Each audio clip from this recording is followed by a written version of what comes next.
Why won't you adopt me? Because you're black!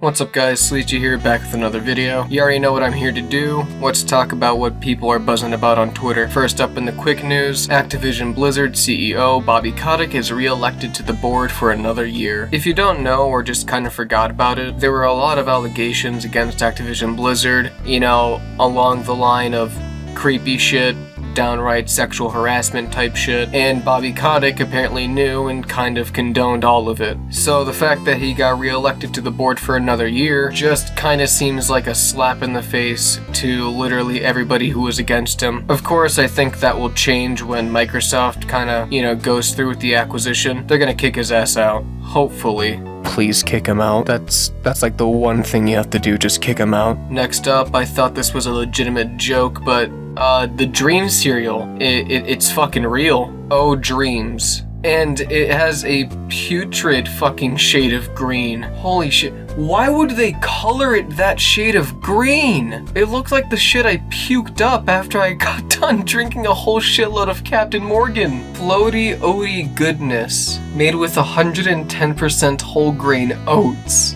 Mind fresh for you. Look, I know it's like a joke and a parody on Minecraft, but it makes it sound like this was made with like child labor. Next up in the news, we have Alicia Keys and her son Egypt. TLDR, during one of her shows, he hopped on stage and played Giorno's theme from JoJo's Bizarre Adventure. Check it out.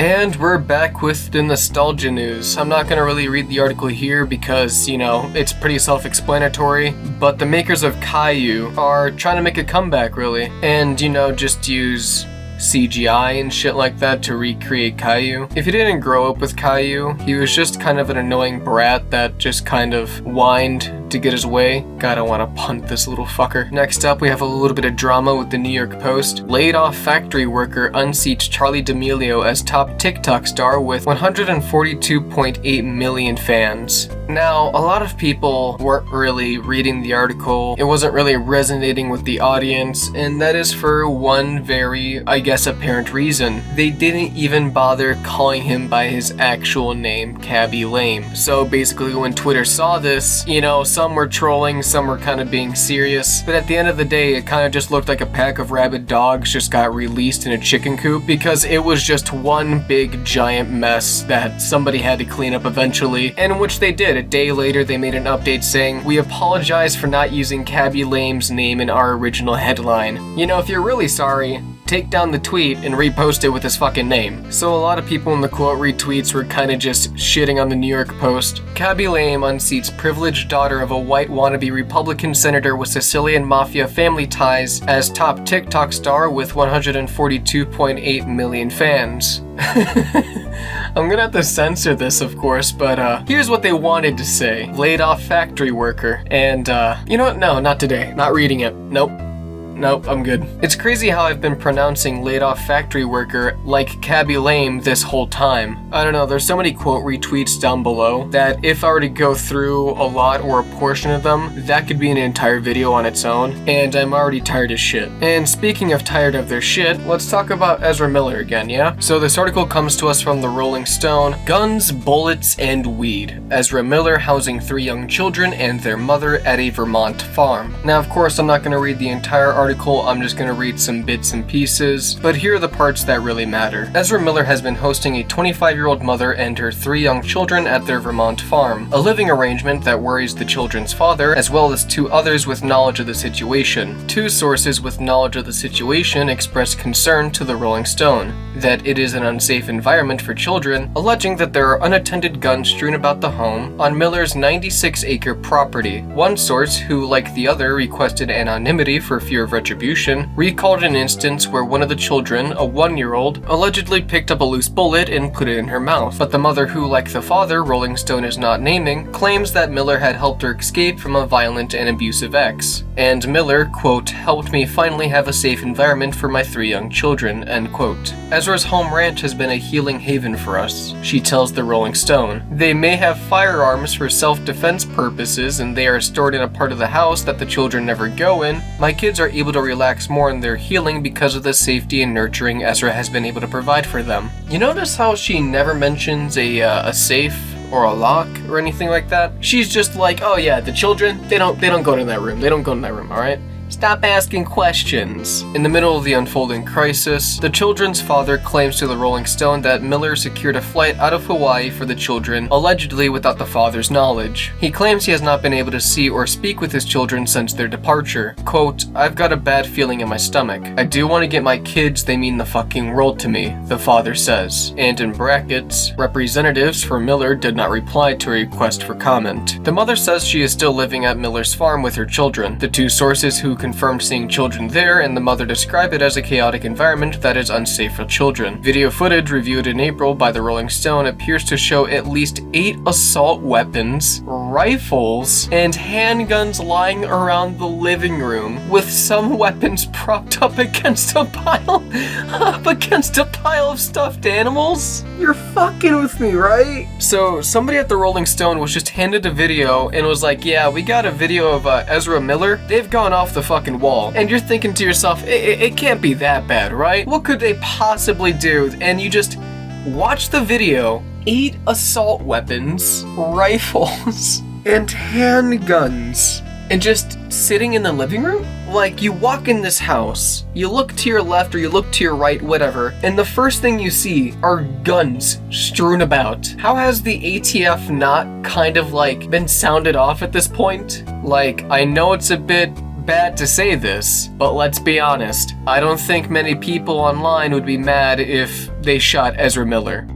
Insert ATF joke here. The 2 sources also allege that there have been frequent and heavy marijuana use in front of the children, with little concern about proper ventilation. Rolling Stone has also learned that there is a sizable cannabis farm on Miller's property, with Miller's close friend and purported handyman, Whitney Sutters, claiming on social media that the 2 were running a cannabis company called Rebel Alliance Cannabis. Excuse me, what? I'm gonna stop reading off of the article there, but if you kind of want to know the summary of what happened next, the father tried to get a social worker in Vermont to kind of like get on the farm, see what the hell is happening at this Ram Ranch. There's also basically the fact that their cannabis farm is not registered with the state of Vermont at all. So since they're considered like a private citizen with a whole bunch of cannabis plants, they're subject to the private citizen side of the law, which says that you can only have 2 mature cannabis plants or 4 immature cannabis plants. It appears that the saga of Ezra Miller is just ongoing and will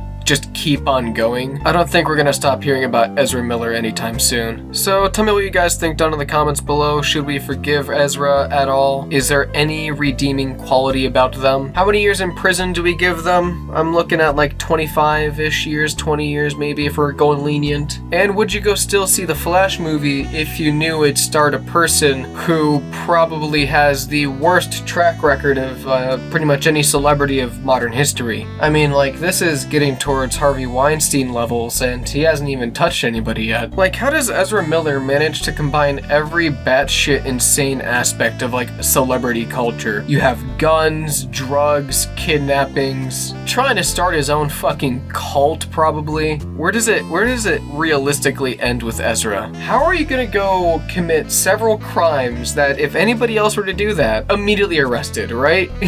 But because they're rich, you know, they just kind of evade the law. I don't know, I'm digressing. Let me know what you guys think down in the comments down below. Let's move on to the next story, shall we? Alright, fuck it. So, Belle Delphine made the news because she posted a series of photos with Twomad in a hotel room during the Paralympics. I don't know how to feel about this. I am weirded out. I am confused. I am turned on. And of course, as per usual, Twomad is making some pretty thumbnail-worthy faces, I guess. Because let's be honest, Twomad is the better looking of the two in these photos, because everybody wants a buzz up their ass, not a Woody. The feet bite. Belle, you're my queen, the love of my life. Oh wait, wrong voice. Belle, you're my queen, the love of my life. My burning passion and the reason I wake up every morning and go to bed every night. Please, please let me get 1 ounce, no, 1 milliliter of your succulent, delectant breast milk. Please, Belle. And of course you can't have a popular tweet thread without Ricky Berwick coming in. My childhood.